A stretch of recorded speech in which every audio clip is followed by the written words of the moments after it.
Hello everyone, I'm the Enforcer, and welcome to the breaking news. Please make sure to like, comment, and subscribe, and support us on Patreon, link in the description below. Breaking news today is Ukrainian forces have continued to make steady advances in the area of Verbove and Novoprokopivka, and according to initial reports at the moment, these advances are becoming far more considerable after the first and second Surovikin lines have been overrun. According to the Institute for the Study of War, which just posted this on Twitter just a few hours ago, Ukraine has made additional gains in the western Zaporizhia Oblast. Geolocated footage from September 4th and 5th, which would be today, indicates that Ukrainian forces made further advances south of Robotyne and northwest of Verbove.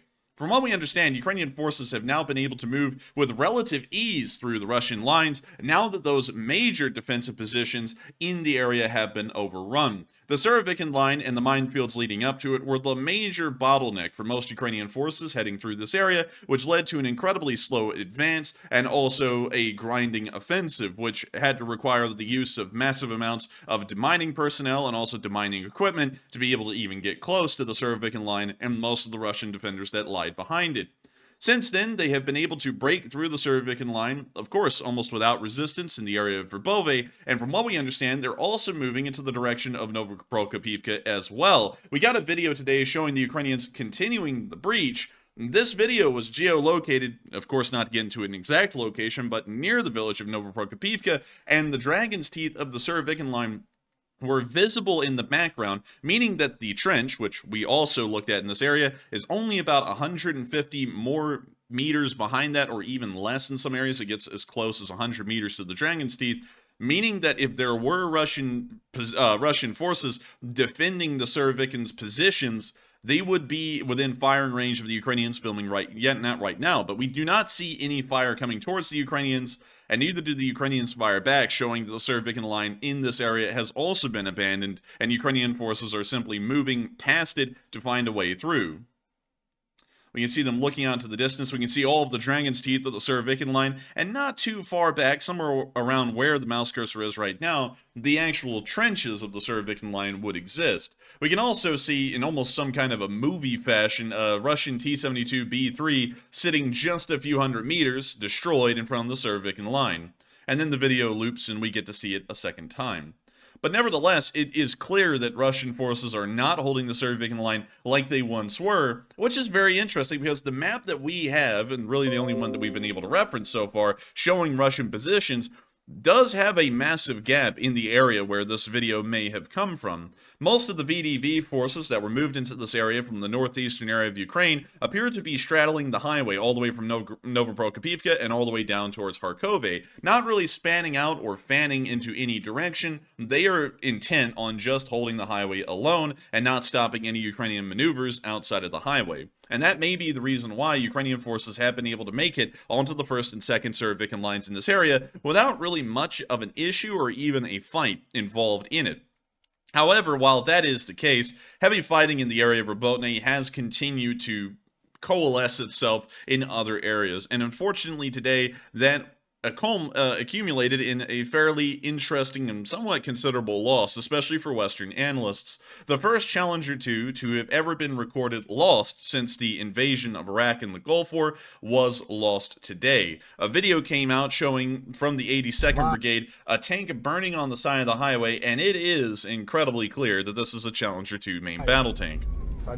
Looking at the tank, we can see a couple of distinct features that tells us that this is a Challenger 2 main battle tank. The first is most likely the sight system, which is mounted directly atop the main gun. To really quickly find y'all a picture of a Challenger 2, which I'll get y'all right here, and let me go to Google Images, so we can just find a general picture. Some modern Challenger 2 iterations, I believe this is supposed to be a Challenger 2E, no longer have this little imaging system mounted atop the gun, but your standard Challenger 2s, and the ones that were sent to Ukraine, had this little optical piece mounted right on top of the gun, right onto the gun mantle. And if we look at this video, you can clearly see that little object right there, the optical sight, mounted to the front of the turret. We can also see these two additional fuel tanks, what I call fuel tanks. They may or may not be fuel tanks, most likely external ones. They're also visible on the back of the Challenger 2, and if I can find y'all a good picture of the rear, you can see some of these fuel tanks mounted onto other Challenger 2s inside of the United Kingdom. Another interesting thing to note about the shape of the turret is that towards the back of the turret we can see this backward slope that is very distinct to the shape of the turret. We can also see that here on this Challenger 2 as well, largely confirming that this is the first Challenger 2 to have been destroyed in combat. We do not know how long the Challenger 2 has been used in this area. Pictures and videos have been coming out for months showing the Challenger 2s in action or in the general area of the Robotyne front line being used by the 47th and the 82nd Brigades, but we've never seen any of them damaged or lost up until this point. According to Russian sources, the Challenger 2 was hit by a Kornets ATGM, which led to an immediate cook-off. We do not know the fate of the crew, but I have to say that we largely can't really trust the Russians. We know that for sure, especially whenever it comes to what the results of drone attacks are. They have flat out lied every single time, and they also lie about their frontline situation in Ukraine multiple times. I have a feeling that the loss of this Challenger 2 is far more benign than a Kornets ATGM. Because they're saying a Kornets ATGM destroyed this Challenger 2, and we can see that it's still burning, meaning that this kill is fresh. How in the world is this vehicle, how in the world is this van not being hit by a Kornet? I believe the actual killer, and as the video goes on, you'll get a pretty good idea of why I think this, was an artillery shell that may have hit near the vehicle, near the engine bay, maybe starting a fire in the engine compartment, the crew maybe bailed out, and then the tank began to brew up and then was destroyed that way. And as you watch the video, you will still hear the heavy sounds of Russian artillery bombardment in the area, which leads me to believe this was a lucky artillery strike on the Russians' end. Санька. О, ще уебал. Давай, Сань, держи. Ой, ёбаный рот. Ебать, я лихтю вхуярился. Ничего, Сань, держись, блядь. We see the car racing on forward. Суки. Нема там. Ай, And then we can hear the explosion of another artillery shell right near the road. А, сука, улучила, да.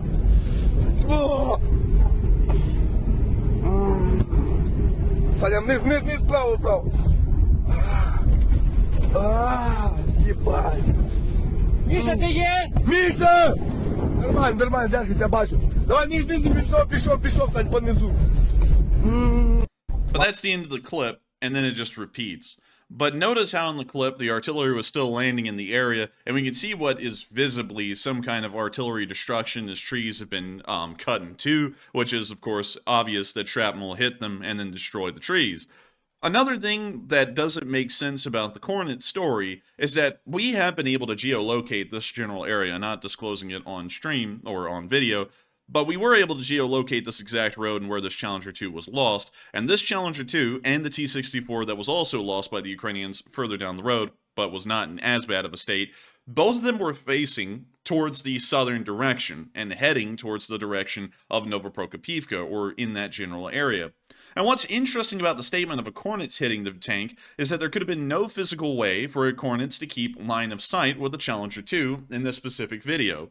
To find y'all the Kornets ATGM and to explain a little bit about how its firing system works, the Kornets is your usual anti-tank guided missile system, very similar to the Milan ATGM or the TOW from the United States. It has to be spotted for and fired by an operator that is sitting at the ATGM launcher. He has to have visible line of sight of his target to be able to hit it with this missile. And the problem with that statement that the tank was hit by a Kornets is that this tank is not visible over the hill with the Kornets.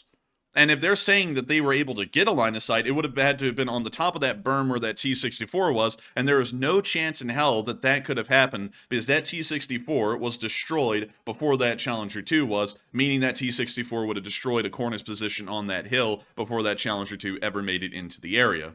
So I'm largely believing that this is not the case whatsoever, that this Challenger 2 was destroyed by a Kornets like the Russians are claiming. It most likely was a very unlucky artillery strike that ended up hitting near the Challenger, probably knocking out the engine bay and causing a fuel fire, which then led to the crew to abandon it. It's still unfortunate, however, that a Challenger 2 has been lost. It is the third Challenger 2 to have been completely lost in the history of the main battle tank service. Only two of them were lost in the, I believe it was in the Gulf War and invasion of Iraq. Both of them were lost due to British friendly fire, and this is the first Challenger 2 that has ever been lost to enemy fire. Somewhat unfortunate, but then again, it's not a completely indestructible tank. Everyone kind of knew that from the outset, but it is starting to show that while a tank like the Challenger 2 can have an amazing safety record, even with an amazing safety record and an amazing track record, you can still run into the off chance that one of these tanks can get destroyed by a lucky hit. Moving on from that and on into the next bit of news outside of Robotyne, we also got to see that the Romanians had denied, and this is something that Enforcer Matt was actually talking about in his video the other day, the Romanians have officially denied that a Russian drone hit the area of Romania. And this is something that a lot of people started to say that the Ukrainians could not be trusted for, and that they were lying, and we were lying, covering the news on this channel, that a Russian drone had ended up hitting Romania. Well, today we have additional news and pictures confirming that that was the case. While the official statement from Romania is that the drone did not hit the territory, that is completely disproven by these simple geolocations right here. We can see the picture that was taken the other day when the drone exploded onto Romanian land across the Danube River, where we can see the massive explosive plume. We can see this elevated area of tree lines here in light green. We can also see two additional elevated clumps in yellow and orange, lining that up right here as well. We can also see the light beacon, or the whatever the light beacon area is right here, or more so the bank of the river. You can see that in light pink. I think you can see this special tree that sticks out a decent amount over the Danube right there in both pictures. And when you take all that into consideration, and you see that this is a picture taken from the port of Izmail looking across the Danube River, it becomes evidently clear that that drone did in fact hit Romania and did explode right in this general area. Somewhere around right here, near this farm compound. That's where we're assuming that the drone did explode, or it may have been in a general field about this large where the mouse cursor is moving. Nevertheless, it is showing that the Romanians have decided to take the move of just denying it outright, considering that no deaths were caused in the Romanian citizenry. They are now deciding to act like the attack did not happen, but with additional information and news today, it is evidently clear that that drone attack did in fact hit Romania, and that would be under normal Article 4 and Article 5, I guess you could say confines, that would be an invocation of the two if the Romanians decided to move along that route, and then that would be moved to the NATO Security Council. But moving on from that news and that clarification from yesterday, because we take our news reporting very seriously, and I find it somewhat weird that people were very easy to try and disprove our statements, although there is physical picture proof that a drone did in fact hit Romania and explode on their territory. When you look at that map, there's no arguing at all that this area is in fact a part of Romania. It even has a split down the river where this side is Romania and that side's Ukraine. So I don't really know why people are saying, oh look, they denied it, so therefore it actually landed in Ukraine, when obviously Ukraine isn't annexing Romanian territory. But moving on outside of Romania and on up into St. Petersburg, we actually saw that some partisan activity today proved some very interesting results, as partisans set off a bomb inside of a recruitment office's bomb shelter, which appears to have caused some kind of damage or at least a large amount of concern to Russian authorities within St. Petersburg. You can see the explosion going off right there near one of the commissar's Jag. Very nice.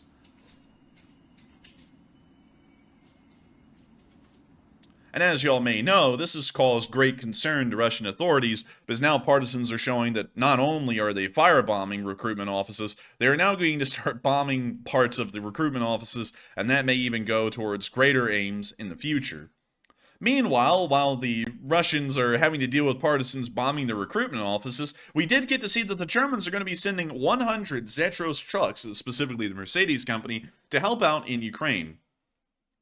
A pretty impressive vehicle. These are the ones that will be sent. We don't know if they're going to be sent in this paint job. It looks very good in this paint job in the silvery color, but they'll most likely be painted to a flat matte green or some other similar color, so that way they're not sticking out as much on the battlefield. Nevertheless, it is great to know that the Mercedes company, of course helped out by German government funding, will be providing another 100 Zetro supply trucks to the Ukrainian army that they'll be able to use for their own logistics networks, and hopefully continue to strengthen or reinforce the Ukrainians' supply efforts.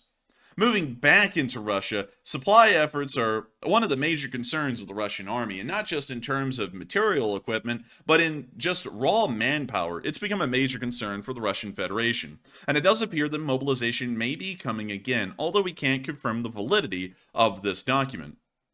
According to the statement here, According to Noel Reports, which was then retweeted by Fytux News, a document appeared online which shows a mobilization order from the Russian Defense Minister Shoigu. In total, 200,000 men need to be mobilized by the 1st of November. Shoigu's decision takes effect on September 11th. The authenticity of the document cannot yet be confirmed. And this is a very interesting statement here because we have been hearing rumors and statements, and this is largely falling within these timetables, from commissars around a month or two ago that if they were not able to up the amount of volunteers on their own inside of all of the oblasts of the Russian Federation, the Russian government was going to be calling forward another mobilization.